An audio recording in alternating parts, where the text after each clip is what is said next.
notorious for run blocking like champions. Well, yes, trying to flee away from enemies that are considerably stronger than you is certainly the challenge. And as we saw with last night's seed, the exploration and being able to find enemies that are killable are certainly a challenge as well. And we are getting things underway here. The king is giving the instructions. Now, there are 3 treasure chests here in the king's chamber, and one of those will have a magic key to be able to get out. And we have wings, which are huge. Oh, wings and return. So 2 ways that you can get out of that throne room without burning a key to give you early access to the treasury and the guy behind the other door leading to the basement that also sells keys. But additionally, we have 2 keys regardless, so plenty of options open real early on for getting a very, very nice boost to potential gold or equipment this early on.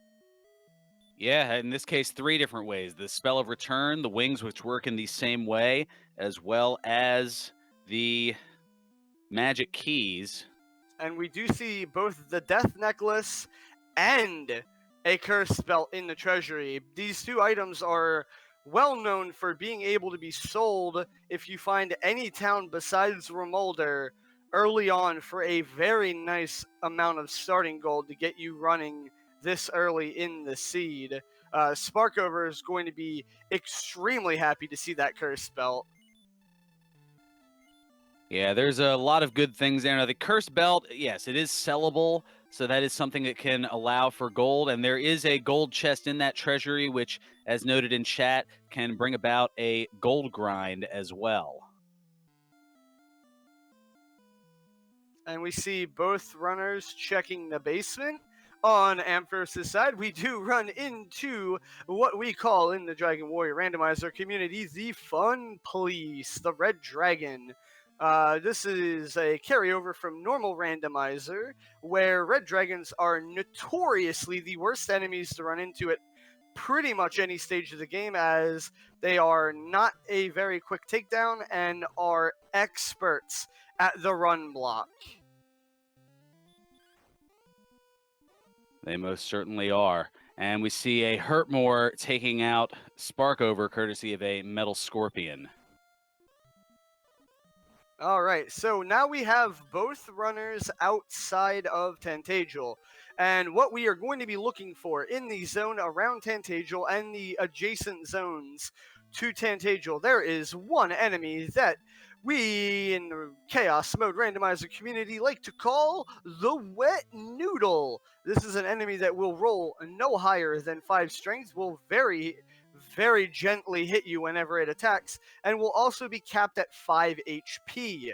This is pretty much the enemy that you want to see early on because, as you can see, both of our runners are pretty much only landing attacks for 1 damage.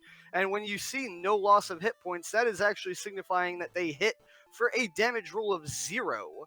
So this Wet Noodle will not take you down too quickly, and also will only take 5 successful hits to kill. So this is the enemy that we are going to be looking for this early on to get that initial EXP. And it looks like AmazingAmpharos may have a shot at it here, as the Poltergeist is attacking for 1 along the way, and Ampharos, well, this looks to be one of those, as they're known, slap fights. Yep, we have Ampharos going toe-to-toe with what is presumably the Wet Noodle, the Poltergeist. Very little damage being exchanged throughout the course of the fight. Unfortunately, only worth 29 EXP.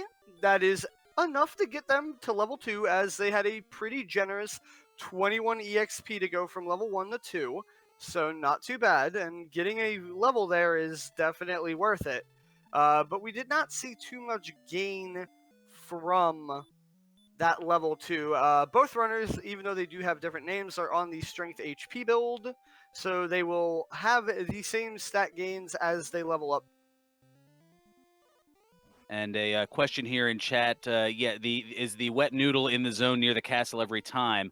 Yes, it's within the what are known as Zone 0, 1, or 2. that one of those enemies will have that maximum HP of 5 and low strength as well. So that way, there's at least some attempt to garner some sort of advancement. Otherwise, we could be here all night, and as much as we love this game, nobody wants to be put through that. Indeed. And one thing to note is that while this wet noodle will not hit you very hard, it can put you to sleep if it happens to have sleep. It could potentially have decided to eat at Taco Bell and have some indigestion that it takes out on you, like this wolf just did to AmazingAmpharos, or it could also have hurt or hurt more. And any of these will be very, very good at killing our players early on in the race. Oh, well, Mad Captain, to answer your question in chat, a zone is a 15 tile by 15 tile box. What is notable, though, is Tantagel is not always in the dead center of that box. Sometimes your Tantagel castle could be the bottom right corner, therefore one step to the right or one step to the south would result in you being in zone 1 or 2 instead of 0. But no matter what, Tantagel will always be in 0, and 0 is always surrounded by zones 1 and 2. One or more of which will have that wet noodle. Meanwhile, Sparkover getting her advancement in the level by taking out a Poltergeist and then running into a Star Wyvern who snipes her for a death. Every time you lose all your hit points, go down to 0, and essentially expire, you are revived in the King's Chamber at the cost of half of your gold. Mad Captain, yes, there are 5 monsters per zone. I believe it's supposed to be a roughly equal chance for all of them to show up. What we did see is AmazingAmpharos scoring his second kill, and that 29 EXP, we did see after they died and talked to the king that they needed 2 EXP more to go from 2 to 3, but that 29 actually bumped us to level 4, and 2 to 4 is a pretty respectable stat gain. Most certainly, as it took only 38 experience to get from 2 to 3, so somewhere there was another up to 20 experience that got them from 3 to 4. And we see Ampharos, I believe, in the castle the cave to the south of the castle. I'm not sure which this is. I am presently terrible at identifying any cave outside of maybe swamp. Well, in this case, because there don't appear to be any enemy encounters, it looks as though this is the tablet cave, as That is Ryusation is noting in chat. Ryusation's noting in chat. Indeed. Yep. Lack of random encounters definitely is tablet cave. And it is the wings that is inside the tablet cave. So lots of ways to get back to the castle.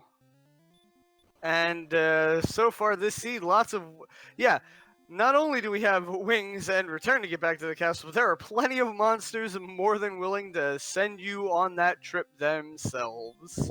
Including a knight, which has that Dragon Lord 2 breath. The good old daddy breath, as I like to call it. And definitely something you do not want to see this early in the run. What we did see earlier that we have not noted yet is that the cave one screen to the right of the castle is the, I believe it was the Jerk Cave. It might have been the Staff Cave. It's actually been a little bit since we were there. We were discussing the monster zones a little bit at length there, but either way, that is a cave that both runners are going to need to make note of to return to later when they either have, okay, it was the Harp Cave as Firelight is pointing out, so once the runners have the Silver Harp, they will need to return it to that cave in order to get the Staff of Rain, which is one of the 3 ingredients that we need for that rainbow drop to get access to Charlock. Most certainly. And as Ampharos is sent back to the castle, we find that a total of 102 experience will get to level 5, which is 48 more then, or I had a math issue apparently. I've been awake since 4:30 this morning, so I'm running on a little bit of fumes here. But here we go. I'll get another chance to get this right here. So 44 plus 58, yeah, is 102. Okay, here we go. So I have my math right. I just didn't think I did because my brain's working a little less sharply than usual. Did the king say that they need 102? No, the king said that they needed 40, or that Ampharos needed 44, Okay, which so added to the 58. 102 So I is was the giving the break grand point. total of experience that they need to get to, not the amount that they need to acquire. Gotcha. All right. In terms of, So far, very, very generous EXP curve early on, as just over 100 EXP is going to be good enough for level 5. it's almost like I had said it in the beginning again. Now, if it ends up being 2,000 to level 6, then I apparently need to be like Karnak the Magnificent from the old Johnny Carson show. I've completely dated myself. That could also be my fault for bringing up my horrible, horrible practice seed from a couple days ago.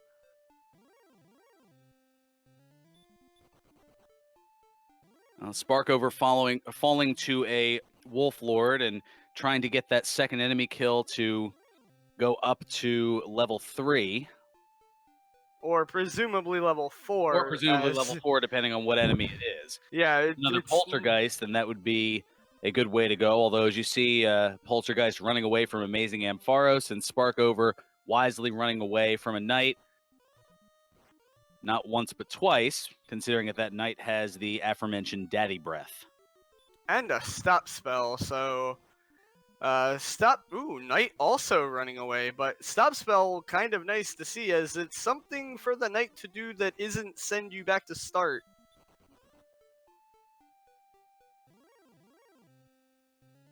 And we have Ampharos going for a run across the swamp here. Makes it across with 1 HP left.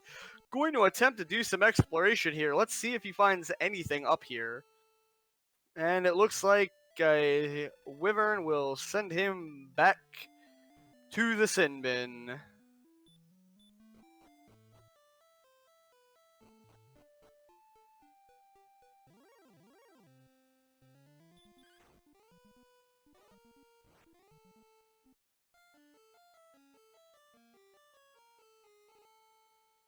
And right now, it's looking like the only good monster to hit up for EXP might be that Poltergeist, though Druid Lord showing a little bit of promise here.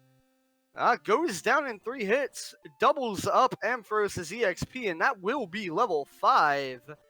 We have 5 power, 6 speed, 4 HP, 16 MP, and I believe Radiant and Stop Spell, I think were learned there.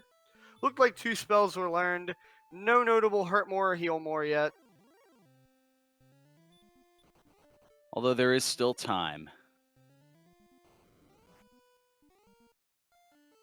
Ooh, and multiple, pretty much in stereo deaths by a metal scorpion and a werewolf, respectively, for Ampharos and Sparkover.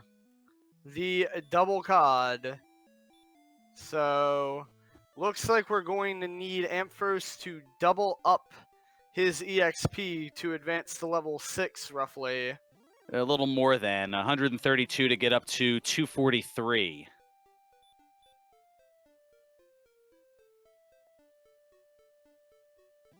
And I appreciate a good pun, and I do appreciate it from the Seawolf in there. Good COD, y'all.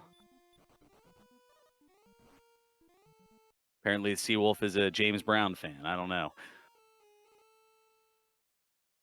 And we got Ampharos making another mad dash away from the castle. Will he successfully find anything today? Another swamp.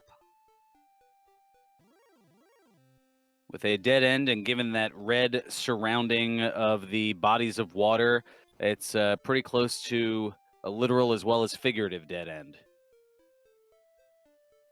Very much so, and so far we are not seeing red slimes attacking real hard. Those are some beefy red slimes. Indeed, and as I was going to say, so far we are not seeing very much successful exploration in any direction for either runner. We just have these two caves that are very, very close to the castle and hold the the staff of rain that we will need the silver harp for later on, and the tablet cave, which led us to just another pair of wings. As neither runner really requiring wings right now, as they were given out quite freely and also started with the return spell. So, not exactly the Ampharos ideal finding find. out that the knights have Dragon Lord breath or Daddy breath. Whew. So, yeah, I'm pretty sure that within several screens of the castle, we're really only looking for Druid Lords and Poltergeists right now. Well, as our two runners are making their way through and trying to get a little bit of level advancement, I think it's a good time to bring up a little bit more information about who our runners are and why they do what they do and how they do what they do. As far as Sparkover, well, she's been in the Dragon Warrior randomizer community for a while, and as far as the no manipulation vanilla version of the game, she is part of the sub 6 club or sub 6 hours, currently in 4th place. She got into running a lot of Legend of Zelda as of late and is chief of the fire department, holding a world record in the Fisher Price Firehouse Rescue game, with that world record of 12 minutes and 13 seconds completing the game. And we have AmazingAmpharos, who, while new to the Dragon Warrior randomizer community, is a very well known randomizer runner and largely focuses on the Zelda randomizers while also being a dev on the Link to the Past entrance shuffle. And his experience with Dragon Warrior is extremely limited to just the randomizer, never has played vanilla. Well, that being said, Ampharos does have, well, actually, both of our runners tonight, they both have tournament experience, not necessarily with this chaos, as this is a new thing that we just started, but the Dragon Warrior randomizer tournaments. Ampharos having competed in 4 different tournament matches, and Sparkover having competed in 8. So, quite a bit of experience in this one-on-one tournament format.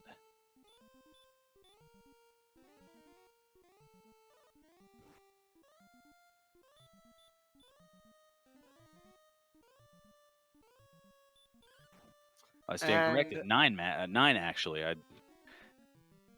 was having a little trouble reading my notes there. That's right. Eight that were in a non-forfeit. I was keeping track of average completion times for both. And Sparkover in the races that she competed and didn't forfeit in. There was one that was a forfeit, but averaging just under an hour and a half. And on Ampharos' side, we have a silver harp acquired. That looks like that was in the Tantagel basement.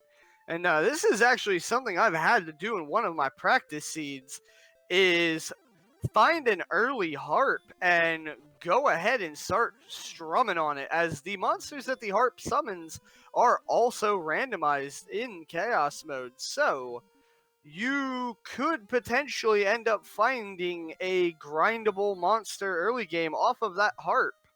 Or, as we saw from the first use, you could just find one of the many monsters that's already shown that it is extremely proficient in killing you. And proficiency has been an understatement thus far, but another Druid Lord being taken out on AA's side. Meanwhile, Sparkover was able to take out another Poltergeist and has gone up to level 4. And we see her smacking away at yet another poltergeist, hopefully able to take it down before it runs away. This poltergeist will only be about half of the EXP needed to get to level 5. And did anybody happen to catch what cave was in the Tantagel basement? As we saw Ampharos get down there and dig up the harp.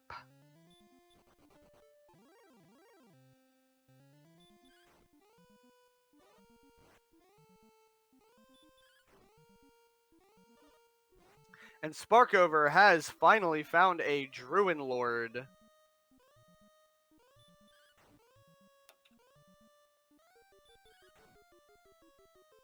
Druid Lords in stereo. Oh, Game Boy was it? Game Boy F9 pointing out that Ampharos was in the mountain cave east of Tantagel. All right. So while we were doing bios, we happened to miss that.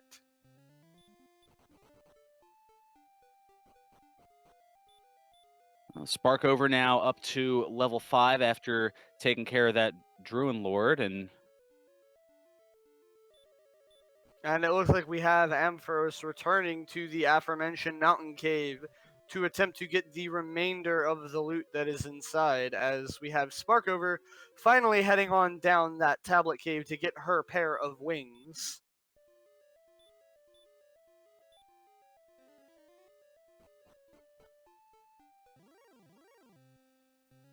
Interesting to have Ampharos just going ahead with these dark rooms.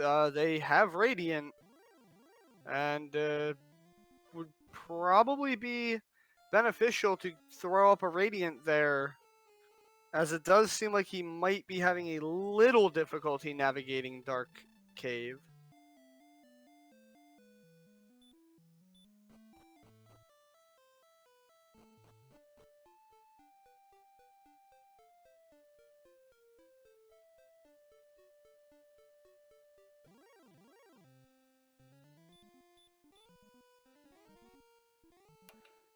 well, it's different strokes for different folks, as kind of like Bruce Springsteen. I guess AA prefers dancing in the dark.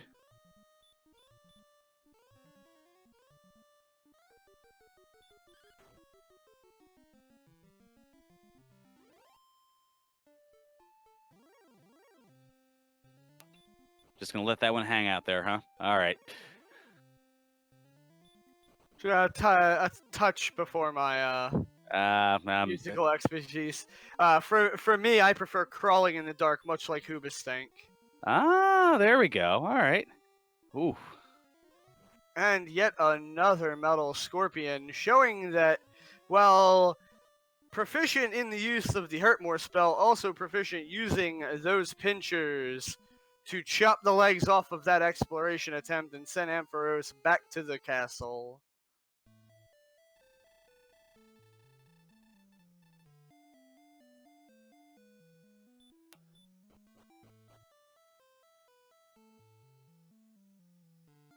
Sparkover going to deviate a bit here and gonna head to the back end of Tantagel Castle. And we'll possibly see the Radiant and be able to confirm. I want to say they were in Swamp North when they went down in the Tantagel. We will see here. That is indeed Swamp North.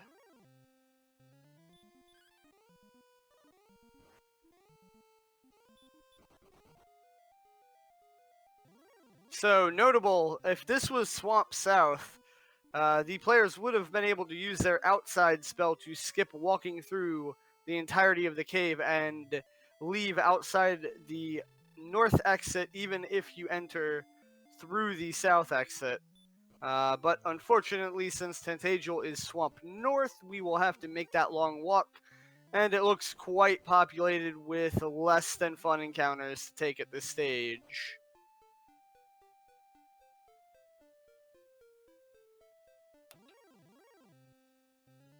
Oh, and it looks like Erdrick's token being found in the mountain cave as well.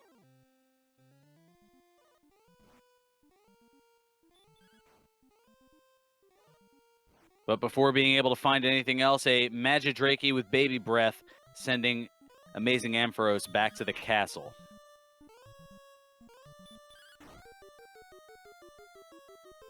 And finding that token in there will signify that one of our 3 search spots, either in Coal, on the Overworld, or in the Hawk's Nest underneath the spike tile, will in fact come up empty during this run. Which one will it be? Well, you'll have to stay tuned to find out.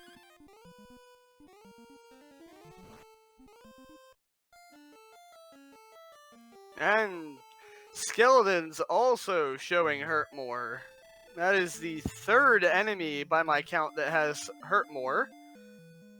Quite the vicious seed early on for our runner's survivability.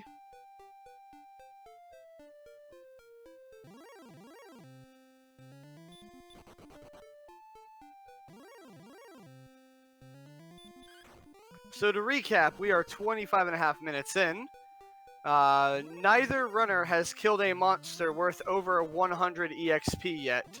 Every kill has been on a poltergeist or a druid lord. We have found several enemies that are more than capable of one-shotting our players. We know the location of the Staff of Rain to the right of Tantagel. We know that Swamp North is the Tantagel basement. Both runners found the Death Necklace in the treasury. We have Stop Spell, Sleep, Outside, and Return at this stage, but Hurt More, Heal, and Heal More are all still absent.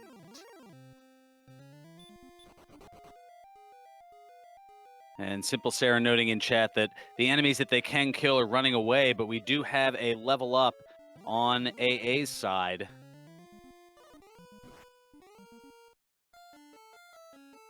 And, oh, Sparkover just moments away from getting the harp, just a couple of steps away, but getting sniped by a metal scorpion, and back to the start she goes.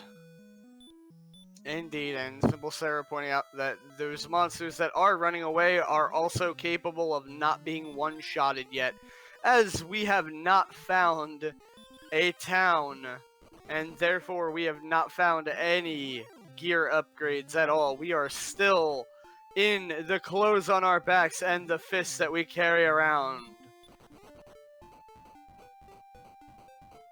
And that was very unfortunate for Sparkover, finally finding the mountain cave, probably a good 10 minutes behind AmazingAmpharos, and getting sent back before even being able to extract one item from the cave. And, ooh, Sparkover finds the first town, and we have Breckenary. We have 6th town, Breckenary. Home of the Motel 6.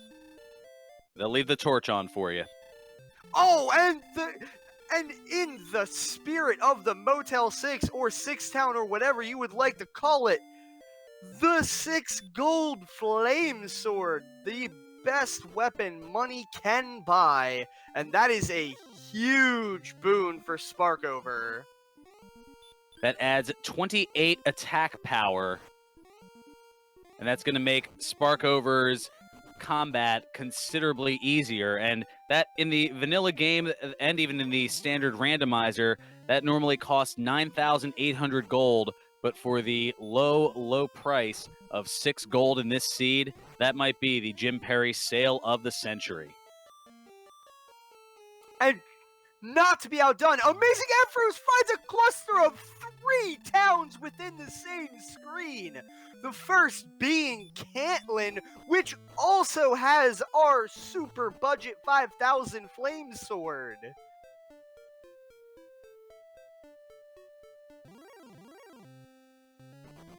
Wow, business definitely just picked up.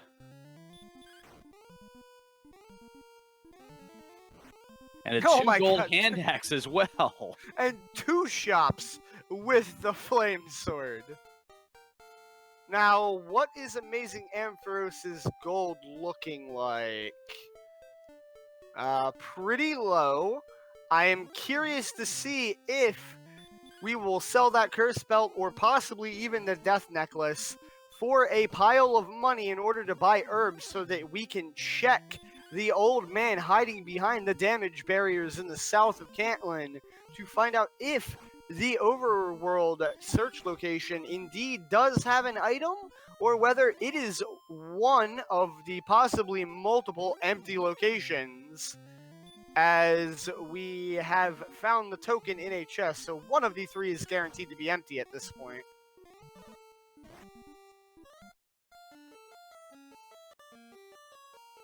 Well, Sparkover finding out that 150 experience for the Star Wyverns. She was able to put one to sleep. And we have Rimeldar as well for AA.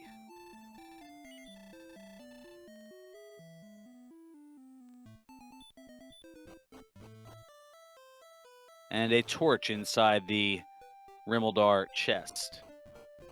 Pretty low value torch there with Radiant already available. Though I'll take the torch over the 2 keys for 1 key because that's just the feels bads.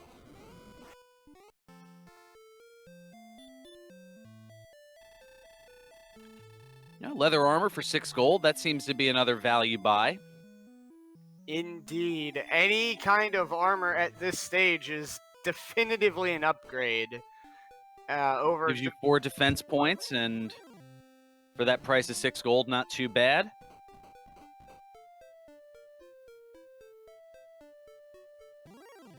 Normally costs 70 in the standard game.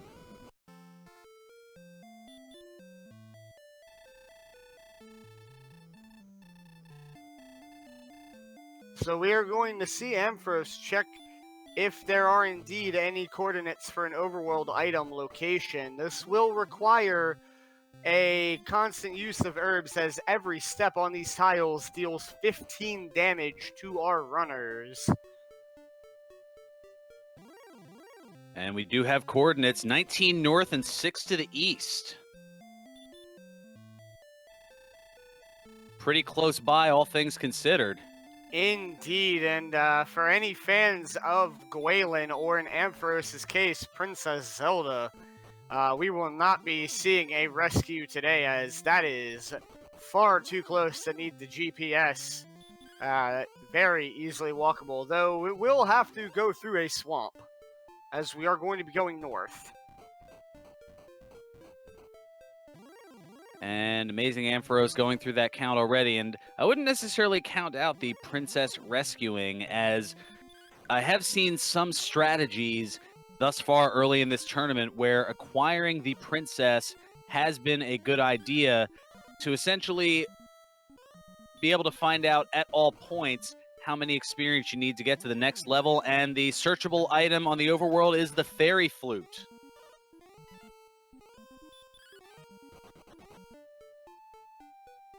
Alright, so Fairy Flute could definitely be an interesting find if we happen to run into any golems, and if golems are reasonable encounters to take.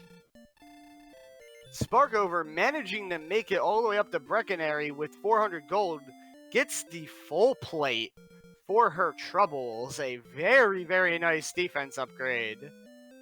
Yes, 24 defense points for that full plate armor, so that will make kind of handling the hits of these enemies considerably easier, so this will definitely help open things up.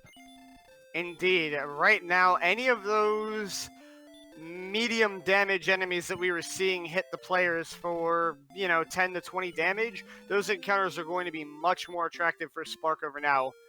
With that increased defense, and even further because she just picked up the Dragon Scale for an extra 2 points of defense, going to be able to shrug a alright amount of that damage off and not get 2 or 3 shotted by some of these enemies that aren't quite going down in one hit yet. Well, plus, she has quietly, thanks to those Star Wyverns for 150 experience, she has taken the experience lead. And we are seeing Ampharos part with the Silver Harp in order to grab the Staff of Rain. Sparkover still without that harp, as she was mere steps away from getting it in the mountain cave the first time she was over there. And let's hope that we don't see Sparkover forget about that mountain cave, especially now that she is going up to level 7 and is fairly well geared for a dungeon dive. Well, not a very robust stat gain for level 7. 1 attack, 4 speed, 2 hit points, and 3 magic points. Indeed. And we have the Stones of Sunlight Cave, I believe? Yes. That's at least what I call it, but the one free and unfortunately empty chest all the way to the far southwest of Tantagel.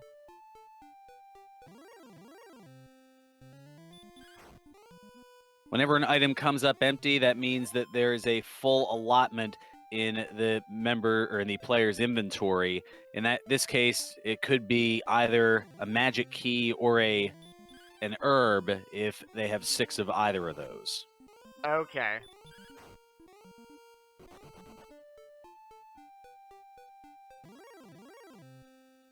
As AA now heading up to level 7.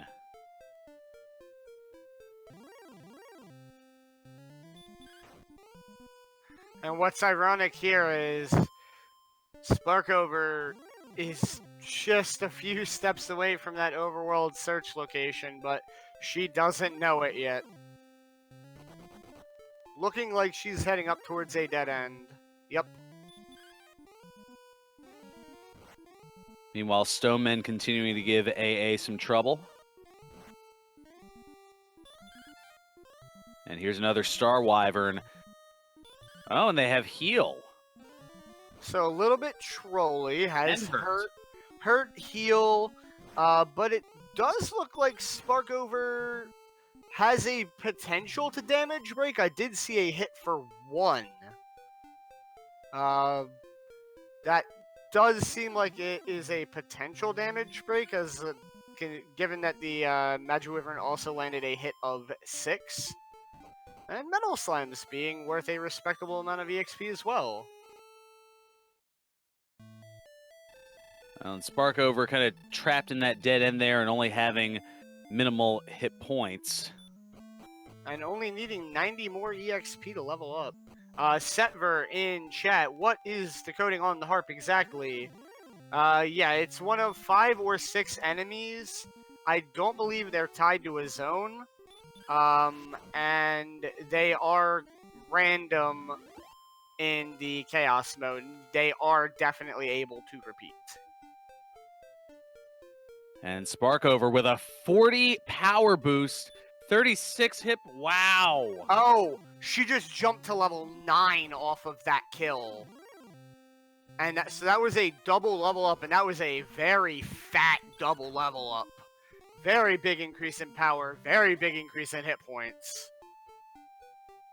So you saw going a little over 600 experience from level 7 to 8, but then somewhere under 60 to go from level 8 to level 9.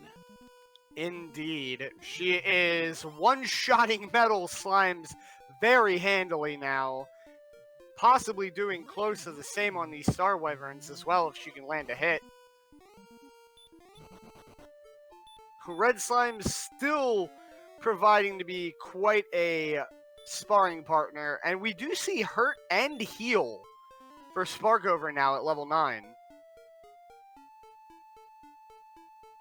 And the experience pretty much evened out, and it looks like Sparkover is going to make her way back to that mountain cave. This is good.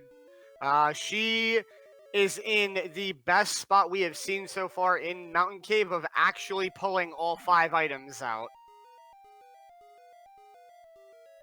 And it looks like the harp was not in the first location.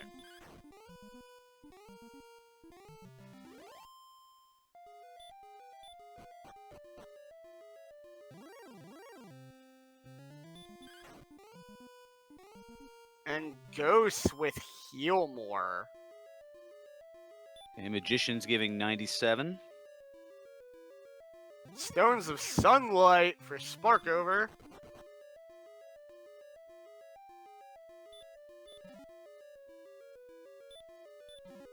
Okay, and there was the Silver Harp.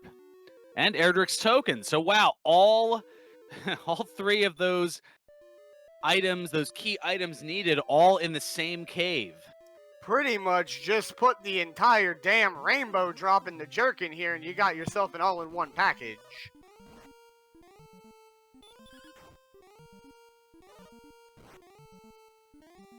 That certainly opens things up considerably as we're about to cross the 40-minute mark here in this particular seed. So that makes the question of whether or not to explore and look for Garen's grave, unless this final chest perhaps ends up being Erdrick's sword, in which case that pretty much takes everything out as far as If we options. find Erdrick's sword in here, like what is the seed? This is the Well, we're not friendliest going to seed. quite find out, as the red slime putting Sparkover to sleep and hitting for quite a bit.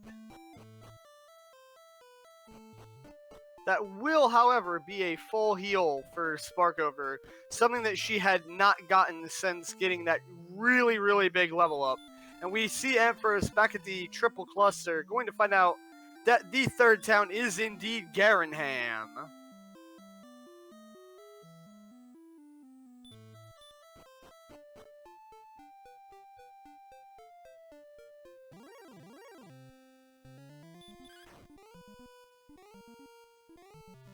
And we do see Sparkover electing to possibly leave that last chest of the mountain cave for later now, in return for some exploration. Ooh, Silver Shield is expensive this seed.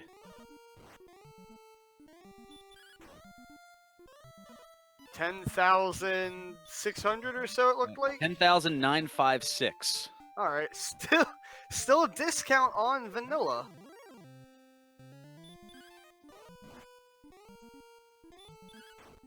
We get our first look at a golem, and 16 hit points, attacks for 1 and gives you nothing. So that fairy flute, while not taking too much of Ampharos' time to acquire, not going to be worth it very much either. And Ampharos finds the fighter's ring in Garenham. That will be good Well as a for couple of cases of big bucks. Indeed, and that fighter's ring will be good for +2 attack power. And we have found the jerk in the back of Garenham. The Rainbow Drop Cave, the reason he is affectionately known as the jerk is because if you don't have all those key items, the Staff of Rain, which you would trade the Silver Harp in for, the Stones of Sunlight, and Erdrick's Token, well, he kicks you out of the cave. Indeed, and it seems like nobody else in this area happens to like the jerk too much anymore, so he's resorted into holding up in Garenham's basement behind a couple locked doors. So, not to be confused with Chess Jerk there in chat rather. The jerk, as he is known, is the old man in the Rainbow Drop Cave who will give you the Rainbow Drop if you provide him the Staff of Rain, the Stones of Sunlight, and Erdrick's Token. And if you don't have those, he kicks you out of the cave, physically forces you out, and that's what makes him a jerk. Indeed. And Setver, you are indeed correct. We have not seen Sharlock. We have not seen Cole. We have not seen Hawksness. And we do know that Tantagel Basement is indeed Swamp North. We could be in a potential scenario where we will need to go through Swamp to get to a second zone that is effectively walled off from the first, and potentially going to find all of those on that other section.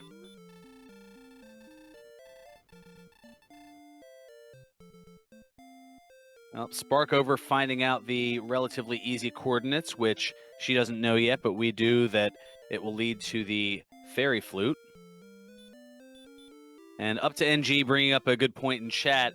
There is a scenario where the Rainbow Drop Cave's old man will not kick you out of the cave, and that's if you have the token but do not have the other items. So it's mostly if you don't have the Staff of Rain. Well, it's mostly if you don't have Erdrick's Token, it is more so when you get kicked out. But otherwise, it's, I believe, a matter of not having all three where he does not yet give you the Rainbow Drop. And what we do see now is Ampharos with quite an EXP lead but Sparkover has found that cluster of 3 towns that Ampharos found earlier. So the information not anymore in the advantage of AmazingAmpharos, as Sparkover will be equaling that out right now.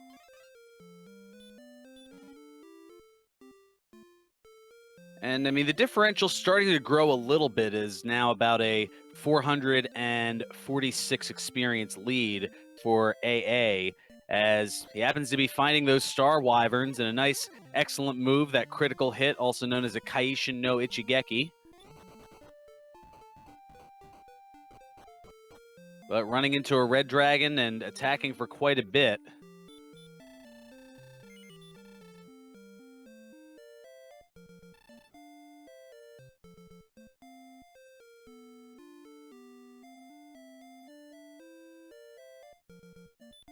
Alright, Sparkover and Garanham, meanwhile. As far as equipment goes, we are looking for Erdrick's sword, which will still be in one of the many chests remaining in the game. We are looking for Erdrick's armor, which is either going to be in the Hawksness search location or the Cull search location, neither of which have been found by either runner yet. Additionally, we have not spotted the magic armor in a shop either, which would be the best armor that money can buy.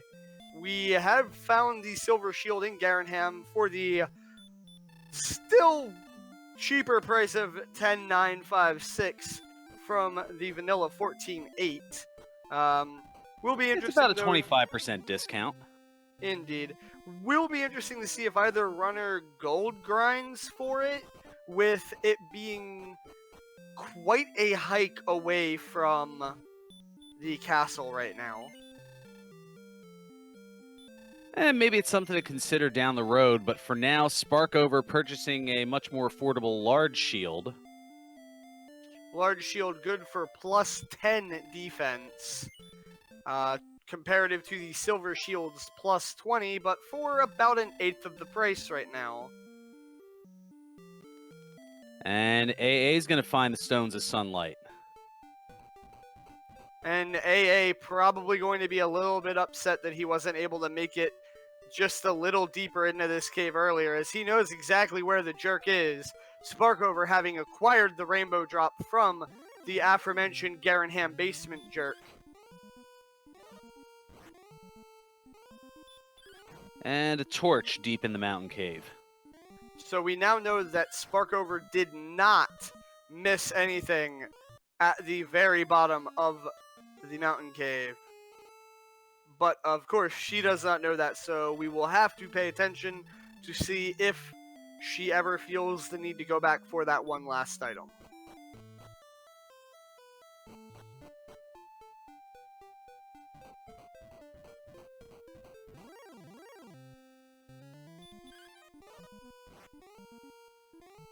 AA, meanwhile, navigating still through and making sure that nothing was missed.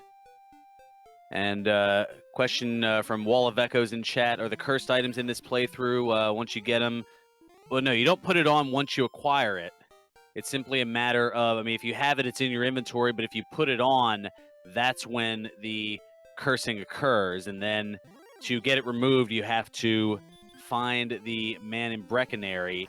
But yeah, the cursed belt, all it does is curse you. The death necklace has been programmed in this game for a little interesting additional feature, is that once you put the death necklace on, not only are you cursed, but you get a bonus of 10 attack at the cost of 25% of your max hit points.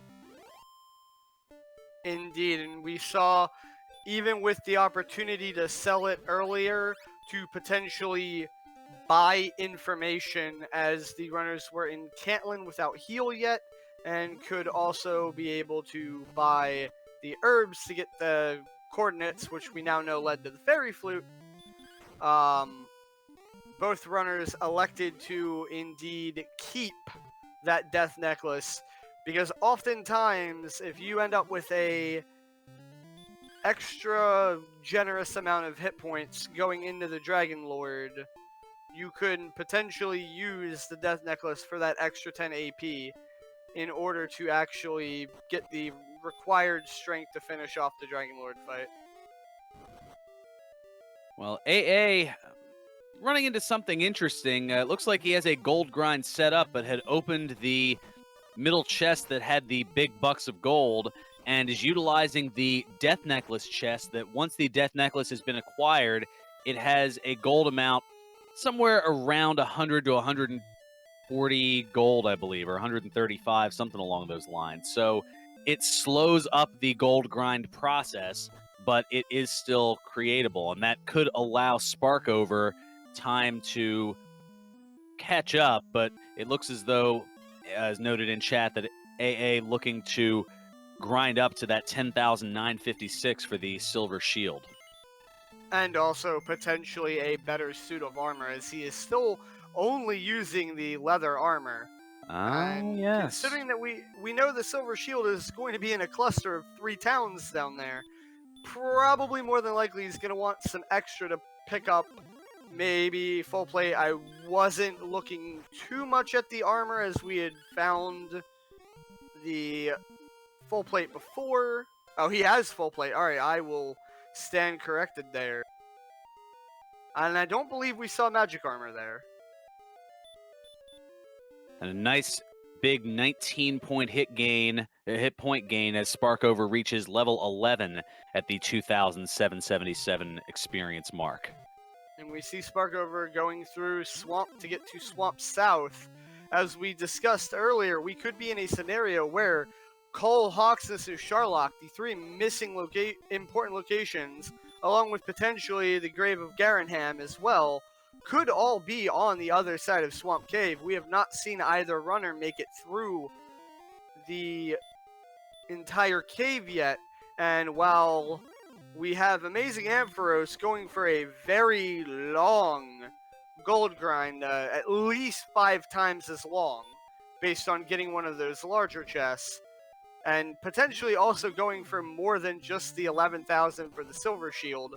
Possibly, as we see in chat, going for maybe around 14,000, as the magic armor might be in Cantlin behind the locked shop, which I did not happen to catch on screen.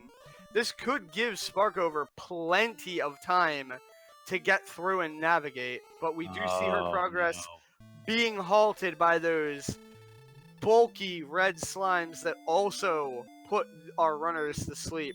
Sleep notable for its 100% success rate against the player. And this was just after she had navigated her way through the swamp cave, had gone out to the other side, and was just starting to explore Garen's grave. Ah, God. Well, we're going to see her take another attempt at it. I do feel like this is probably the best play. We have seen a decent amount of mainland exploration, and it does look like we are in either a segmented map or a double continent map. Either way, the locations that we are missing do seem to be on the other side of Swamp. Well, Sparkover gaining a level there, going up to level 12 and getting a nice agility boost. Still not quite enough to run away, though, from the Metal Scorpion.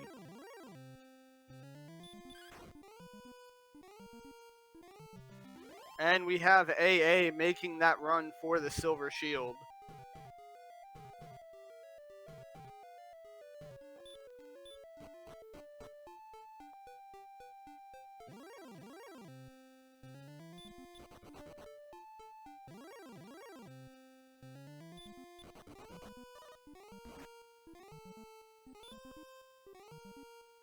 And we do see Ampharos acquire the best shield in the game.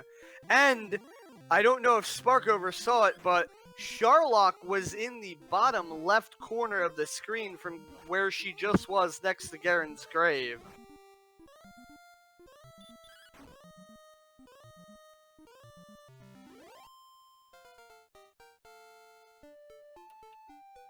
And it looks like Sparkover just gaining another level. So, alright, and this is actually really nice routing by AmazingAmpharos. He had not picked up the rainbow drop since successfully navigating the remainder of Mountain Cave, and manages to set up in Mountain Cave for that gold grind gold grind the silver shield, and at the exact same time as he's down here picking it up, manages to also go ahead and visit that jerk to get that rainbow drop.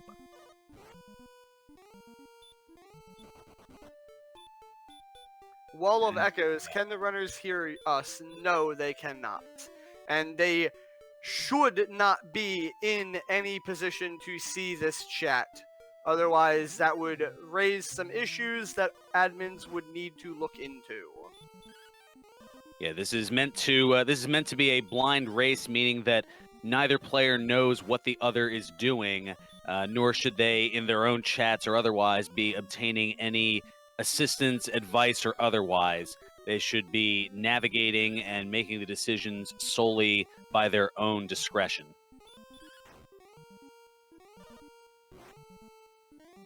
In the interest of fairness and integrity, of course.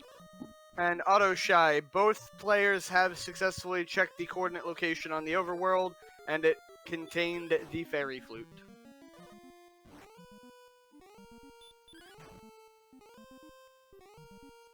So things pretty evened up here as all of the important essential items have been acquired in terms of finding the rainbow drop. Now it's just a matter of finding some stronger equipment, gaining some more levels, and Sparkover has seen Sharlock. AA has not, and she has a roughly 560 experience advantage, although that can disappear in a matter of moments depending on what enemies you're able to find. And she elected to run from that magician, got blocked, and will be sent back to start.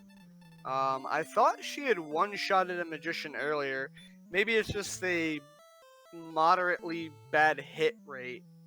Surprised to not see her go for the attack there.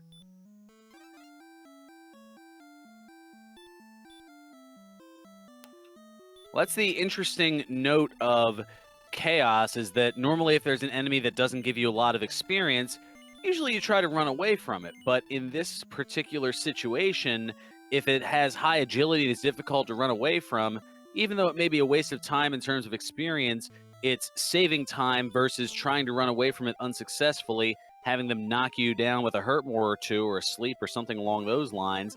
And next thing you know, you're heading back to the castle. And yes, we have been through Swamp Cave to the other side.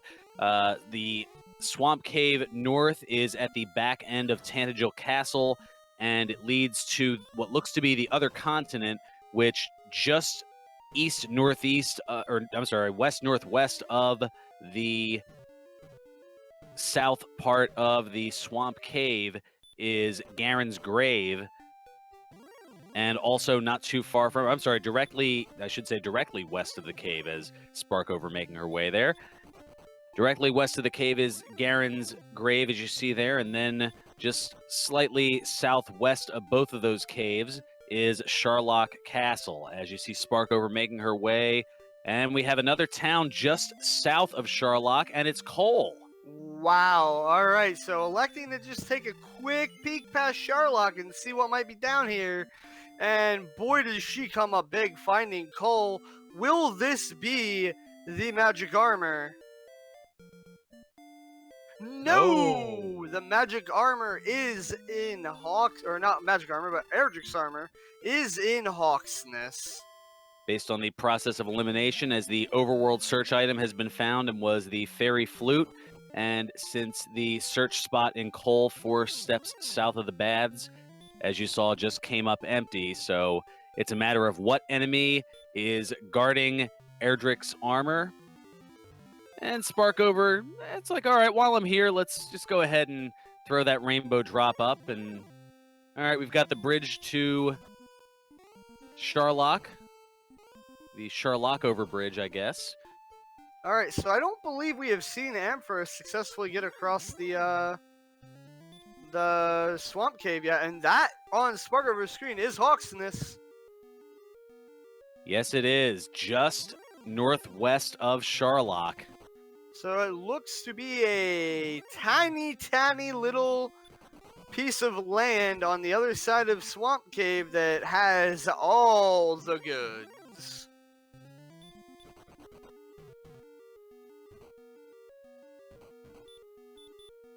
So Sparkover going to heal up here. Let's see what that enemy is that is guarding the armor. It is a wizard who gets a snipe attack for 12.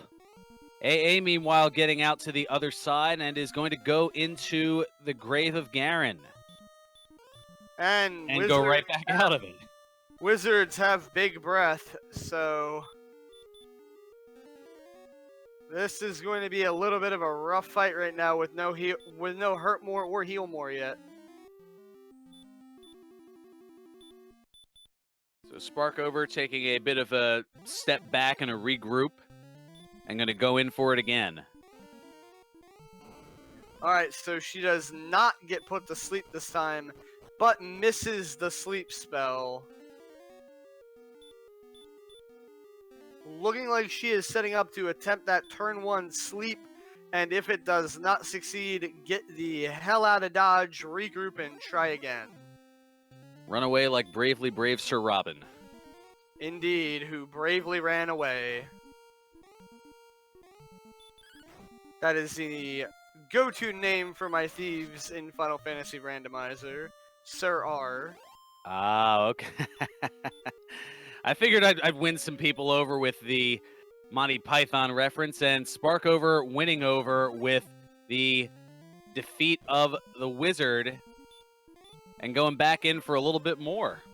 Well, now that she's got that armor, she's going to take 1/3 less damage from Dragon Lord Fire Breath, which will mean that she will take 42 to 48 even numbers only, is what it ends up being. Wizards are proving to be worth a decent amount of EXP.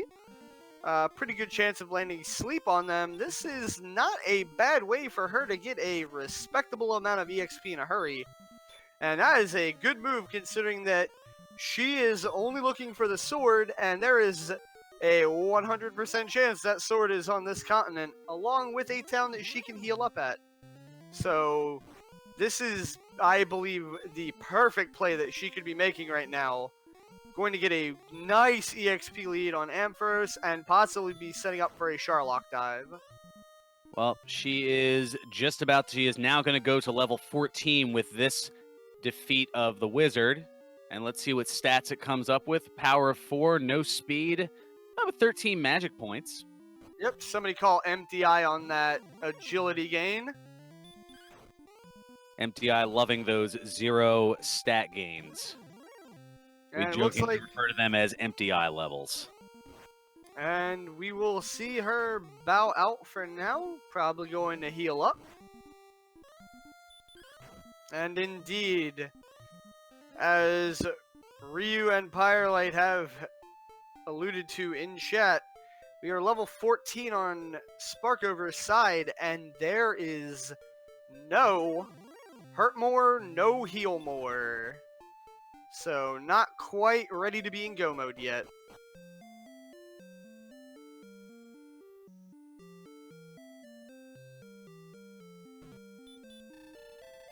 Not quite yet. Now, AA continuing to navigate here and is making his way back through Swamp Cave.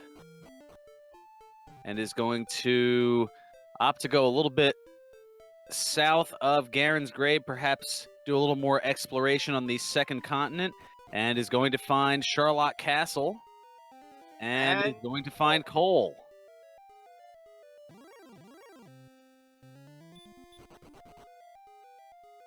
And we see Sparkover making a dive through Garen's Grave, hoping to find the sword in one of the 5 chests here, running into what looks to be the gatekeeper of the run so far, the Red Slime.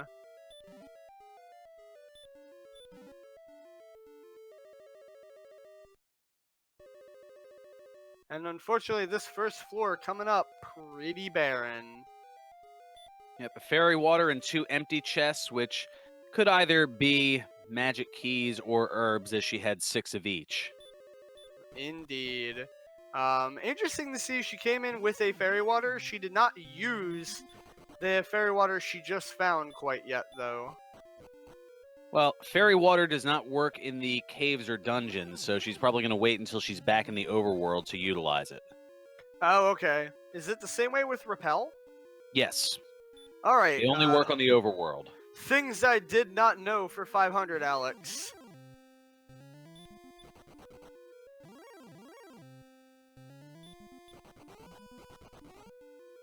Well, now I know to not waste my MP on repels inside of caves later on tonight in my race.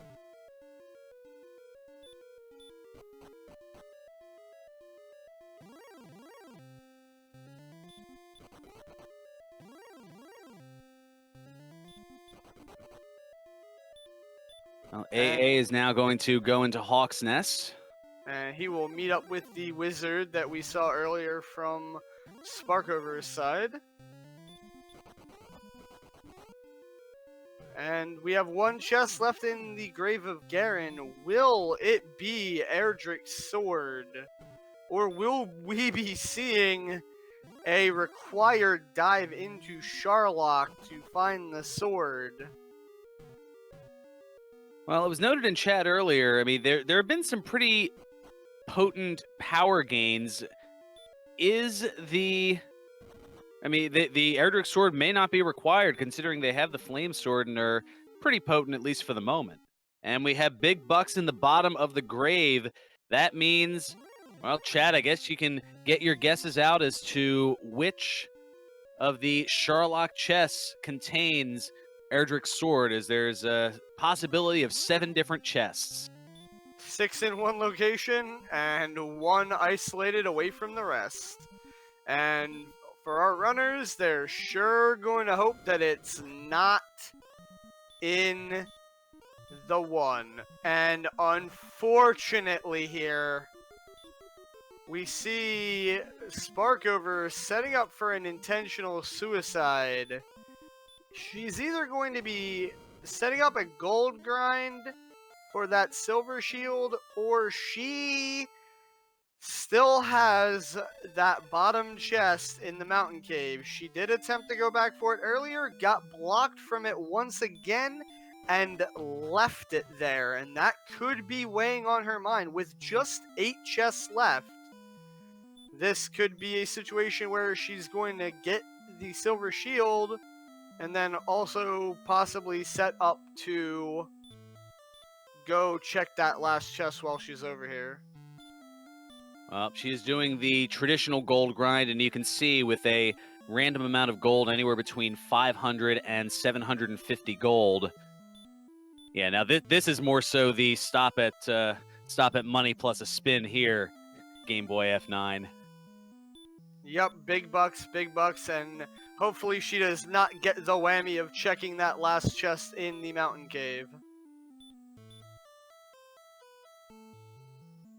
And I did not quite see her stats there to try to do a little bit of math if she does indeed. Her HP and MP are looking very passable for the Dragon Lord fight.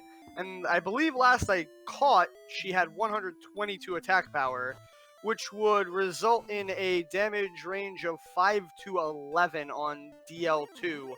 Probably still not an ideal amount given the potential range of 100 to 230 HP on DL2.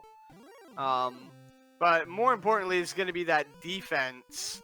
If you are anywhere south of 85 defense, it is extremely risky to fight Dragon Lord, as they can hit you very, very hard. But that is a very generous 7-10, 10-7 level up. And did it? I'm going to guess that because she gained 2 levels is why it didn't say she had acquired any spells? True, because she did jump from 14 to 16. Alright, so right there we got 7 more power. So as far as I know, she's at least at 129. 10 agility, which is good for 5 defense. And alas, she is going to be checking. She's going to get the whammy inside of Mountain Cave. So this is a little bit unfortunate. As long as it doesn't cost her half her gold. She did save. Oh, she did save, true. Yes. So if we see her going down, I am almost 100% we will be seeing the title screen again. Though she does have a slight to moderate lead still. We do see Ampharos kind of following in her tracks. And while she is going to eventually be wasting time checking here, we did see Ampharos also lose time checking here earlier as well. But most notably is he did the gold grind 5 times slower than she did, as he slightly did not get the proper gold chest for that grind. Game Boy F9. Yes, moments ago, Sparkover was more doing her impression of Michael Sparkson to get a completely obscure Press Your Luck reference out there. All right, and we are going to be seeing Sparkover very briefly picking up that silver shield. And then I'm willing to guess we're going to also see a stat screen check, do some math on whether the Dragon Lord is the best percentage play right now.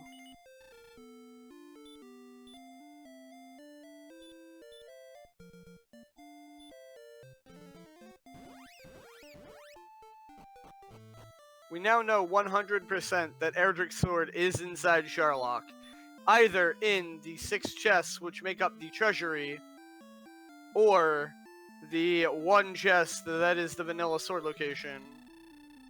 Looking at her attack and defense, she has 97 defense. That is quite respectable for the Dragon Lord fight. 132 attack power. That is good for a damage range of 8 to 16 right now against Dragon Lord 2. And that would be 146 if she puts on the Death Necklace, which would give her a maximum of 23 and a minimum of, I believe it would be 11. Wait, if she had 132 and she puts on the Death Necklace, that'd make it 142. Oh, sorry, 21. That would, at the yeah, top that'd end. make it 10 to 21. If she finds the sword, that would go from 132 to add another 12 to it, so it'd be 144. You're looking at 11 to 22. And if you go sword plus Death Necklace, you're looking at 154. Ooh, which would 13 be 13 to 27. Yeah, 13 to 27 range. Yep, that awful seed that I had spoken about in my practice with the multiple 1,000+ experience level ups. When I dove Sharlock without the Death Necklace, I had 160 AP because my strength gain was insane that entire seed. But then I ran into Dragon Lord 2 with a bunch of HP and sleep, and that didn't go so well for me. Well, AA doing what Sparkover was doing for a little bit earlier and grinding on those wizards, now able to use Hurt more, and has almost, in the blink of an eye, shot up to about a 1,300 experience lead. Indeed. Those wizards giving almost 200 experience per cast. Yep, and it doesn't seem like they have too high of hurt more resistance, so this is going to be a very respectable grind for AmazingAmpharos, opening up a nice goal or EXP lead.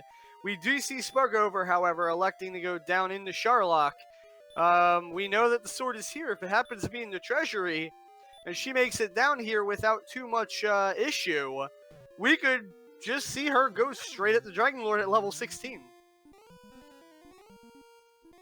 Although the unpredictability of the Dragon Lord certainly makes it even an interesting, as now AA going up to level 18. Indeed, and a 23 HP gain. Pretty much, there's going to be no reason for AA to not use the Death Necklace in the Dragon Lord fight, as he's probably batting around a 150 max HP right now. Well, here's another factor that could shake things up here in Sharlock Castle: the red slimes that have been a nuisance throughout this seed.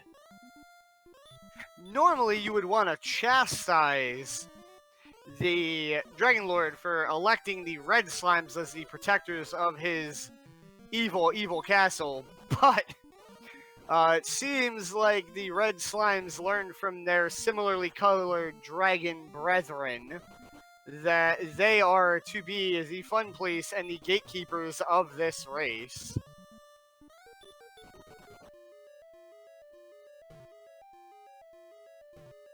Well, Sparkover opting to attempt to run on probably about 5 or 6 occasions just to run into another one that snipes early and continues to get blocked in front, and now Sleep once again. She does have the red slimes potentially damage broken, as we did see a hit of 2 and then a hit of 3, but also a hit of 15. So, a little uncomfortable with the fact that you don't know whether you're getting blasted for 15 or whether you're only going to get tickled for a couple points of damage, but these slimes definitely proving to be the issue for the runners on the Sharlock dive.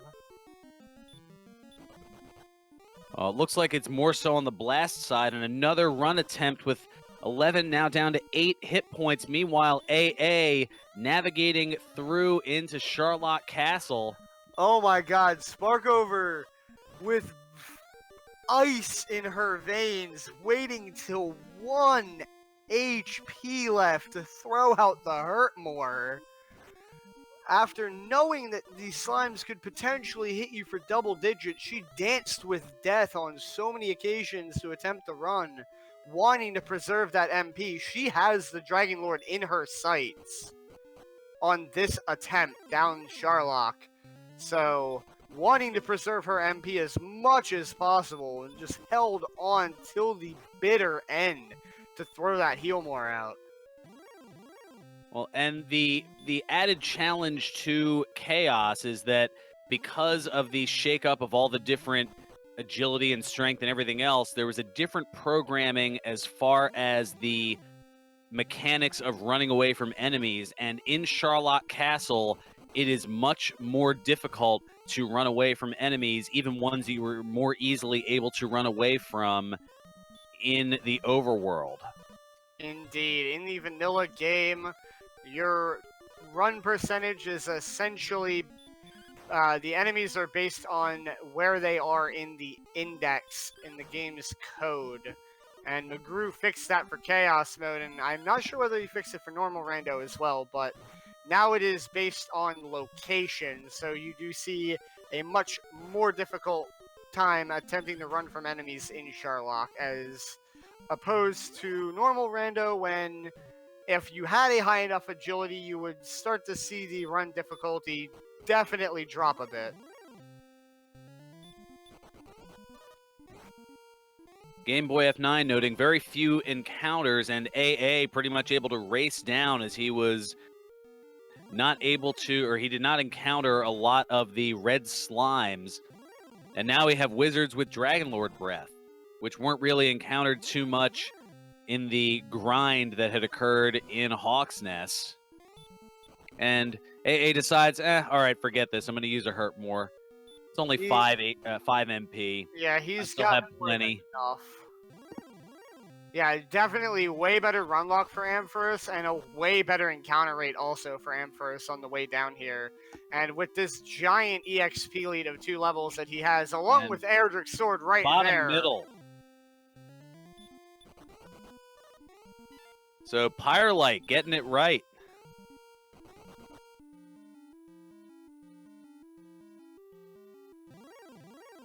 And anyone else that I missed in chat who guessed bottom middle?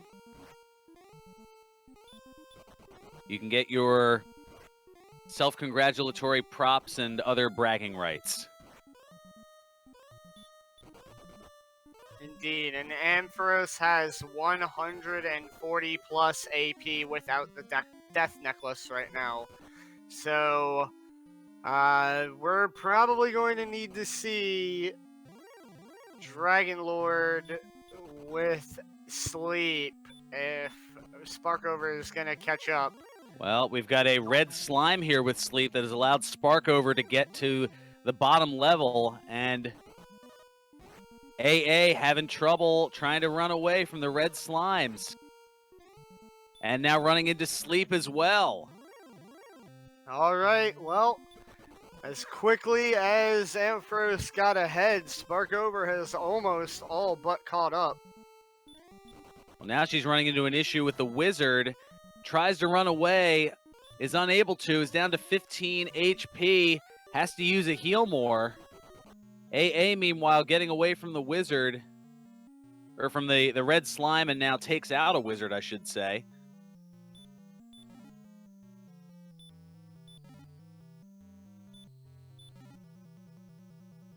And Sparkover looking, oh no, taking a little extra time to get to the, oh, and an encounter with an armored knight who runs away. Yep, And the he's got armored Erdrick's knights. sword.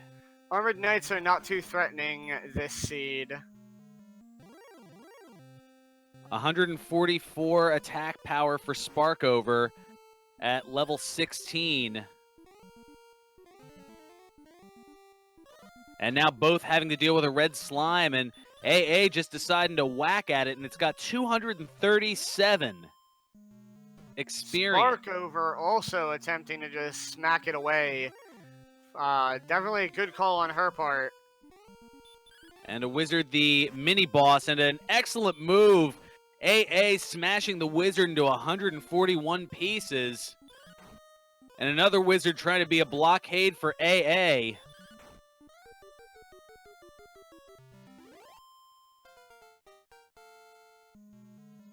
And he's going to don the death necklace. So we are going to see some large hits on the Dragon Lord. 64. 16 to 32 damage. There is a pretty respectable range of HPs and damages that could make this fight a 4-shot. Well, we'll see what Dragon Lord 1 has. As you can see, only attacking for 13, and Dragon Lord 1 has breath. Dragon Lord 2 breath. But only like 25 HP. And just like that, on to DL2. Alright, so you are going to see the runners heal more anytime they have 48 or less HP, as they are potentially in lethal range from the fire breath of the Dragon Lord. They have enough defense where the attacks will never deal more damage than the fire breath will. And as Ryuzation points out in chat, does not look like we have heal or sleep on the Dragon Lord this time. Well, when it gets down to a critical level, that's where you'll see that heal come into play. Although, with the damage that AA's doing, he'll just be able to smash right on through it. The upper levels of the monster heal are capable of healing 20 to 25, so they couldn't... If Ampharos isn't hitting for that, like, 30-ish mark, and we do see heal. If Ampharos doesn't hit for, like, 30-ish damage, then the Dragon Lord can technically kind of heal with his damage and keep it even.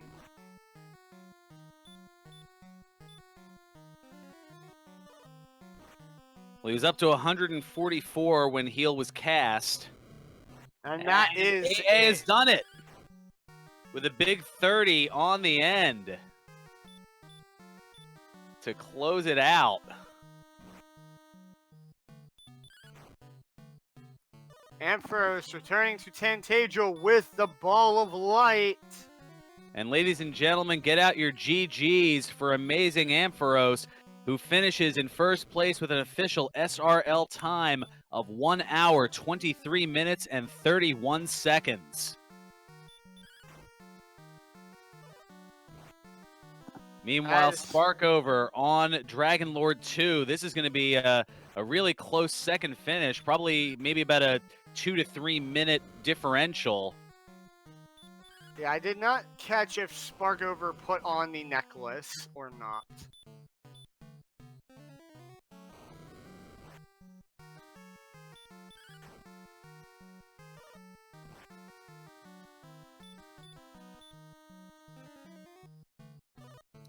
Oh no! Oh no! Oh. Whoops. Commentator's curse. As we are joined in chat by Sparkover, who accidentally clicked Hurt More instead of Heal More there at the end of that Dragon Lord fight. Commentator's fun. curse. As we are joined What in chat a by Sparkover, race. who Well, I'm very glad accidentally Ampharos clicked has Hurt already More instead finished, of Heal otherwise that More would have there been at the very end of that painful, but Dragon Lord fight. fortunately that's not too bad. What a Anyway, I'm gonna go finish race. this. Oh, okay. A quick a quick interlude here from from our runner-up as you never know what's going to happen here, okay. folks. A quick Sparkover popping in for the whoopsie.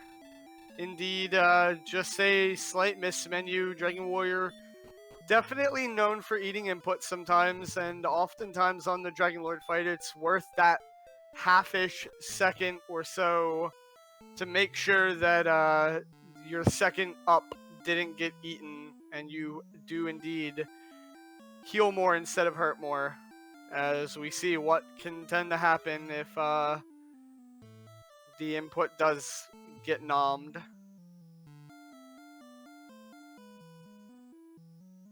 And we have Ampharos in the waiting room. in the green room waiting to come in for the interview. There we go. Now we have AmazingAmpharos. Congratulations and GG. What? Oh man, what a seed. It seemed about in line with my expectations from Chaos Mode, honestly. Are sometimes Glad it these wasn't less like this? Glad we didn't disappoint. Yeah, this was an absolutely amazing race, very back and forth between you and Sparkover. You had the early EXP lead. She did happen to catch up when you were going for Mountain Cave, managed to find Breckenary and get her early gear a little bit before you. Found all the items before you, but that grind at Hawksness, she did not have heal more or hurt more yet when she was there. So after she got the armor, she fought a couple more and then left without having heal or hurt more yet. And you made very excellent use out of that hurt more spell to just destroy wizard after wizard and take a significant EXP lead that got you down through Sharlock and ahead of Sparkover. So she was trying to Sharlock dive before I went in? Yeah, she was level 16 in Sharlock, diving presumably to find the sword, with more than likely enough stats to actually finish the run even at 16. But the extra stat buffer that you had certainly did not hurt. She also had slightly worse encounter luck on the way down. Got into significantly more than you did.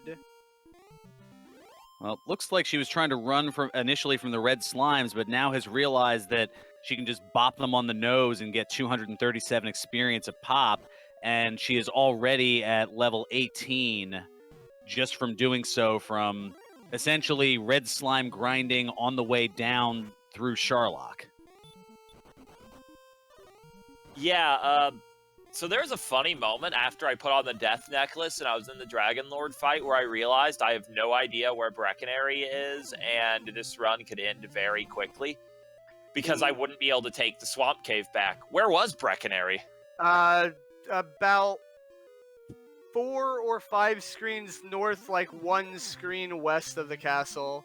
Pretty much where you went for the Overworld search location. Instead of taking a right when you went like 6 steps, if you had went left and then up a little bit more, you would have found Breckenary up at the coastline. Yeah, the Mountain Cave was terrible, but like, it had all the quest items in it. Like, it was the place to be. I just needed to not wipe so many times. Yeah, and we did see Sparkover also have many of the same problems. You happened to miss the stones on your first trip in there. She did not. Both of you missed that last chest that we found out had nothing of importance several times over the course of the run. I got all 3 quest items on different trips, because the first trip I got the harp and then died on top of the second northern chest that turned out to be token. The second trip I got the token and died on my way to the last 2 chests. The final trip, out of just a successful trip, there were many trips that didn't make it to any chest. The final trip, I made it to the stones and the junk chest. But then I didn't make it back up north, which screwed up my gold grind pretty badly, because I did not remember which chest was the big gold. Indeed, yeah, we did see you grinding on the small gold, whereas Sparkover got a little bit of time back on you by getting the gold grind with the big gold chest. Yeah, that was just really frustrating. That stone man that just... I was like 3 tiles away from just an easy gold grind, and that stone man was... That had to be at least 10 run fails. I was frustrated. But yeah, this seed in general, like... Flame Sword was dirt cheap, and it let you kill Star Wyvern, which was the whole key to the seed, really. Like... Without it, you ran into this trap where, you know, early on you had to realize Poltergeist was your trick to a couple of levels, and then Druid Lord was how you could continue leveling, but you ran into this situation where your stats were too high. Druid Lords and Poltergeist would just run from you so much, and nothing else was possible to beat with no weapon. Indeed, yes, we did. We saw both you and Sparkover in that situation for alright amount of time there to begin with. You had the EXP lead early, but she got up to Breckenary and got that flame sword a good 5 minutes ahead of you, and opened up a little bit of EXP lead on that backswing there. But you ended up turning it all around at the end by going for that hurt more grind on the wizards that gave you a huge lead. Yeah, like, when I ran into the... Because Hawksnest was obviously the last thing of any significance I found. And when I found Hawksnest, I saw it was a wizard. They had Dragon Lord Fire Breath, and I'm like, okay, so the armor, which I knew had to be there because I'd already done every other possible armor location, is guarded by an enemy that takes low damage from my physicals. I didn't know their health wasn't that high. I'd never killed one. And has Dragon Lord Fire Breath. The only possible way I'm winning this fight is with Hurtmore. So just grind Hurtmore and Hurtmore one of them, and then it was worth 193, and I'm like, boy, this is loopable. Yeah, and yeah, as I mentioned, she didn't have Hurtmore when she got there. She actually elected to go for Sleep, and if Sleep failed and she got Fire Breath on turn 1, she would run, heal back up with the basic heal spell, and then go back in and try, and I believe we saw her get it on the 3rd attempt, I believe. The third time was indeed the charm, yes. That's a clever strategy that I guess kind of backfired because having Hurtmore was just too valuable. Yeah, she got there a little bit before Hurtmore. I think she got Hurtmore on her way back over to Cole to heal before going into Charlock. Well, Hurtmore came at the same level as Healmore, so you had to get that level. Like, that was non-negotiable, really. It was a really short distance from level 15, from level 14 to level 16, as I think either or both of you had the upper 4100s, and 4255 apparently was the number to get to 16, or at least that was what somebody had hit. So there was only maybe about an 80 to 90 experience differential to go from level 14 to level 16. So somewhere among those two, that was where Healmore and Hurtmore just popped up at that point. Well, 14 to 15 didn't seem that brief. 15 to 16 must have been real brief because I double leveled it. And I didn't get the message that I'd learned new spells, so I assume Healmore and Hurtmore were both at 15. They could have been at either. Because I think you both gained, when you both jumped from 14 to 16. Yep, if you level more than one time at the same time, you won't get a message if you learn any spells at any of the levels. Well, regardless of whatever that mechanic is, that also threw me off when I realized I had Radiant. But, not that Radiant was critical to this seed, it just was a surprising factor. Yeah, there were a ton of good grinding zones in this seed once you started, basically once you got the Flame Sword, because you were able to kill a lot of stuff, a lot of experience-rich things. It was just hard to get started. None of the towns were close to start at all. I guess the closest town was apparently Breckenary, which was through a swamp, so you really didn't want to go that way that often. And you learned the spells in just an awful order this seed. Heal and Hurt came late. Repel, Heal More, and Hurt More were all stacked in the last 2 possible levels. Please tell me I'm not wrong about Repel, by the way, and I didn't have it for a long time. I didn't see Repel Sparkover came making, really late. Yeah, I didn't see Sparkover making any use of it particularly early, so it probably came in the bundle at the end. And it looks like Sparkover has just finished up here with an official SRL time of 1 hour, 35 minutes, and 8 Particularly seconds. early, Get out so your it GGs for probably came in Sparkover. the bundle at the end. It's time for real. And it looks like It's time for a real Sparkover has reel, just finished yes, up here not with for an play official play. SRL time of 1 hour, 35 minutes, and 8 seconds. Get out your GGs for Sparkover. I was just undone. I should stop that. This time for a There we real go. reel, yes, not for play. That Sherlock was a bugger. It most certainly, it certainly We had was. different experiences in Sherlock, but I didn't go in until I was level 18, so that helped. It most certainly, it certainly Yeah, I was. think I was. What was Experiences I? I in was Sherlock, 16 when I but went down. I didn't go Honestly, in I until should have was been level trying to fight the 18, red slimes on the so way that down the helped. first time through, because that would have been a lot better. Indeed, they were a pain to run from, and surprisingly not too bad to actually fight there with so much power at the end.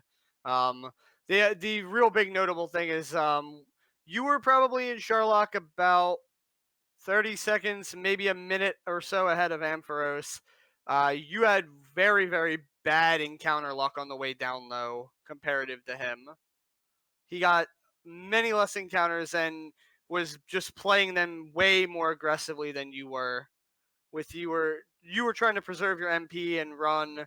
We even saw you go down to 1 HP in one of those fights against an enemy that could hit you for double digits and kill you. And just trying to save your MP for that dive, and it didn't quite work out eventually in the end. Yeah, I don't know what I was thinking. I really wanted to save my MP, but by the time I got down to 1 health, I sort of figured, well, I could probably heal here, because if I don't run, it will be bad. Yeah, the trip back through Swamp going to cost you more time than the percentage points you're going to lose on the DL2 fight with 1 hurt more with the 120 something MP that you guys had. Yeah. When I realized I could physical the wizards, that was a funny moment, because I'd hurt more to couple of them in the bottom of Sherlock.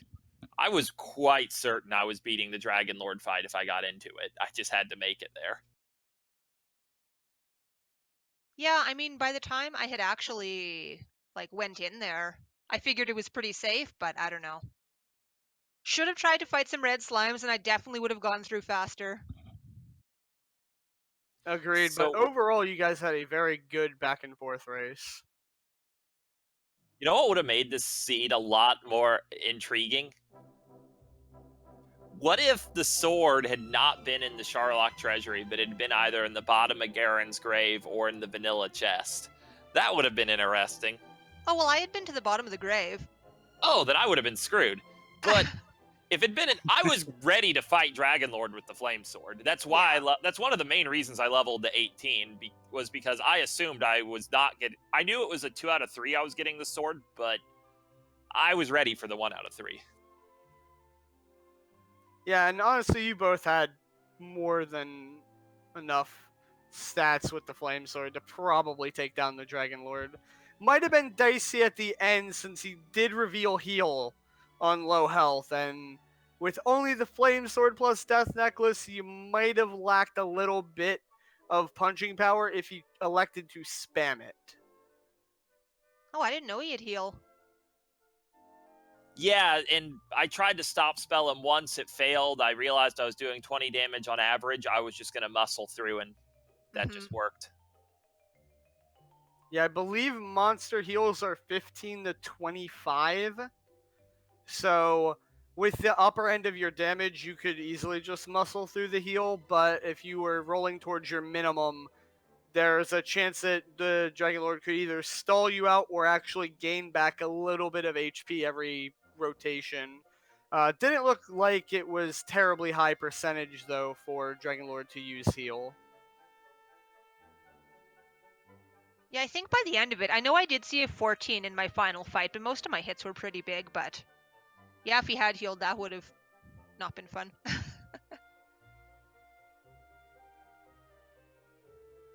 Well, that's yeah, certainly a fantastic race for both. And in a matter of moments here, I'll be making my way over to Randomania 1, where we have the second of our triple header here tonight in the first round of this Chaos tournament, where we'll have the Seawolf 1 taking on Lord of the Synth. And I'll be bringing you the commentary to that. And then a little bit later tonight, well, we've got the third match of our triple header, and that will be right here on Randomania 2. And that match, that's going to be brought to you by High Spirits and Z-Man050778. And that is going to be none other than my broadcast partner here, Azriel Ravenheart, against Angry Larry. Indeed, and definitely got to say we had a hell of a race here to kick off this triple header. Back and forth, pretty much down to the wire there. Both players within maybe 30 seconds of each other on the Dragon Lord floor of Sharlock. Super close, exciting race from start to finish. I can only hope that my race looks as good as this one did as well, and I will be hanging out in chat to watch the second race as well. That will be definitely fun to watch while I get ready for my race to wrap up the night. And I've just been informed by Game Boy F9 in chat that Ryusation will be joining me on commentary in that second match coming up on the sister network here, Randomania. And that'll be coming up in a matter of little less than 15 minutes from now.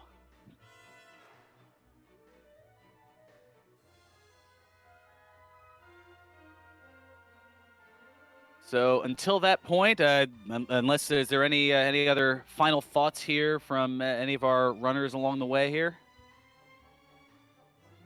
I'm very happy Ampharos was already done when I made my screw up. Yep.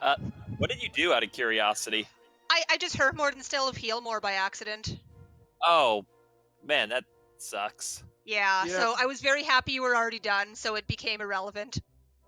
Dragon Warrior decided it was hungry for some inputs. It was a very close race otherwise from what I hear, so I can't wait till we watch it. But for now, I mean, good game, and good luck in the rest of the tournament. Yeah, good game, and likewise, I haven't even really looked at the tournament. I assume it's double elimination, so good luck on the other side. Well, actually, it's a Swiss style. So what's going to happen is this is the first of 3 rounds, so everybody is going to get 3 matches, and those who finish with a 2-1 record or better will move on to the bracket stage of the tournament, where it will be single elimination at that point. It's really bad that I didn't know that. Well, But you were look, you've focusing already on won the one of racing them. part of it. But good luck in your other 2 matches then, and have a good one. It should be fun.